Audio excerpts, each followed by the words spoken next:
Students of 11th standard, let us continue our remaining chapter. तो हम second chapter पे थे। सेकेंड चैप्टर का हमारा आधे से ज़्यादा हो चुका था। It means now we are on page number 17 में हमें ये वाला पैराग्राफ स्टार्ट करना है। सी, आई checked and rechecked my calculations. We had lost our main compass and I was using a spare which had not been corrected for magnetic variations. अब यहाँ पे वो बता रहे हैं कि उन्होंने चेक किया, रीचेक किया, यानी बार बार चेकिंग किया, फिर उसे रीचेक भी किया कैलकुलेशन, लेकिन फिर उनको पता चला वी हैड लॉस्ट और main compass.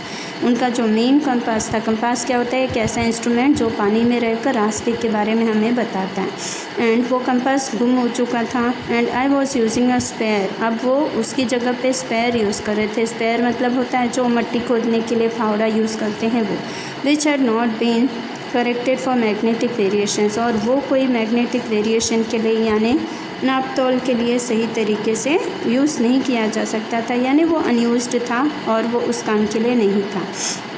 I made an allowance for this and another estimate of the influence of the westerly currents which flow through this part of the Indian Ocean. फिर इन्होंने एक ऐसा अलाउंस यानी एक ऐसा साधन बनाने की कोशिश की जो कि इनको वेस्टर्ली जो करंट्स हैं, यानी कि उस समय की जो सिचुएशन है, उस सिचुएशन में वो किसी भी तरह इंडियन ओशन से पार्टली थोड़े बाहर आ सकें। About 2 PM I went on deck and asked Larry to steer a course of 185 degree.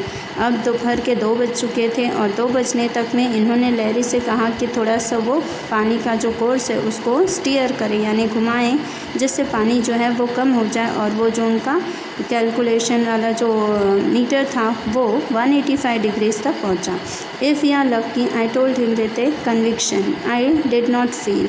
वो कहते हैं अगर हम लकी हैं तो चलो हमारा काम हो जाएगा, but I did not feel he could accept to see the island at about 5 PM। लेकिन उनको इस बात पे भी शंका थी कि क्या वो 5 बजे तक उस आइलैंड पर पहुंच पाएंगे। Then with a heavy heart I went below, climbed on my bunk and amazingly dozed off. अब उसके बाद वो उनका दिल थोड़ा भारी हो गया और उन्होंने नीचे जाने का निर्णय किया पानी में। वेंट ऑन माई बंक, अभी जिस तरह तैरते तैरते जाते हैं उसी तरह तैरते हुए वो अंदर की तरफ गए। अमेजिंगली डोज्ड ऑफ, अब उसके बाद में जल्दी से वो तैर के ऊपर आ गए। When I woke it was 6 PM। जब वो बाहर निकले तब 6 बज चुका था। एंड ग्रोइंग डार्क, और डार्क यानी कि अंधेरा होने लगा था। I knew we must have pass the island and with the sail we had left we couldn't hope to see back into the westerly winds. अब उन्हें क्या लगा, उन्हें लगा कि जब तक वो नीचे गए थे तो उन्होंने वो चांस मिस कर दिया, यानी इतने में आइलैंड वो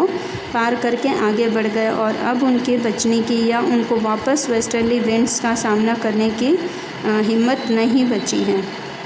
At that moment, a trouser had appeared by my bunk. Can I have a hug? Jonathan asked. Sue was right behind him. अब उसके बाद at that moment यानी उतने में suddenly a trouser had यानी कि उनको अचानक से एक चीज़ दिखाई दी और वो चीज़ जैसे उन्होंने सर उठाया तो उनको क्या दिखाई दिया अचानक से, island. Can I have a hug, वो बहुत खुश हो गए और उन्होंने बोला क्या मैं तुमको हक कर सकता हूँ। Jonathan asked. Sue was right behind him, Sue उनके जस्ट पीछे ही था। Why am I getting a hug now, I asked. तो उन्होंने पूछा कि क्यों, अब मुझे हक क्यों कर रहे हो। Because you are the best daddy in the whole world and the best captain, my son replied. क्योंकि उनके बेटे ने बोला कि आप सबसे बेस्ट डैडी हो पूरी दुनिया में और एक बेस्ट कैप्टन भी हो आप। Not today John, I am afraid. अब उन्होंने कहा नहीं नहीं बेटा, आज कुछ नहीं, आज मुझे बहुत डर लग रहा है। Why you must be, said Sue in a matter of fact voice. तो शिव ने उनसे कहा कि क्यों, आपको क्यों डर लग रहा है। यू फाउंड द आइलैंड, आपको तो आइलैंड मिल चुका है, यानी आपने आइलैंड ढूंढ लिया। वॉट, आई शाउटेड, वो ज़ोर से चिल्लाई। क्या, it's out there in front of us, they chorused. अब उन्होंने सामने दिखाया और बोला कि वो देखिए हमारे जस्ट सामने है island, as big as a battleship. और वो जीत ऐसी थी जैसे उन्होंने कोई रण जीत लिया हो, यानी कहीं उनकी बहुत बड़ी लड़ाई चल रही थी और वो लड़ाई जीत गए।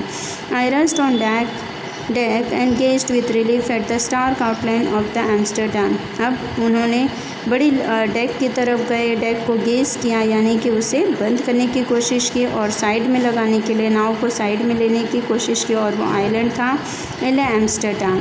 It was only a black piece of volcanic rock. अब वो खाली जैसे पत्थर का एक टुकड़ा होता है उसी तरह का आइलैंड था, छोटा सा, विथ लिटिल वेजिटेशन, और उसके आसपास थोड़ी सी हल्की सी हरियाली थी। The most beautiful island in the world, लेकिन पूरी दुनिया का सबसे ब्यूटीफुल आइलैंड वो था।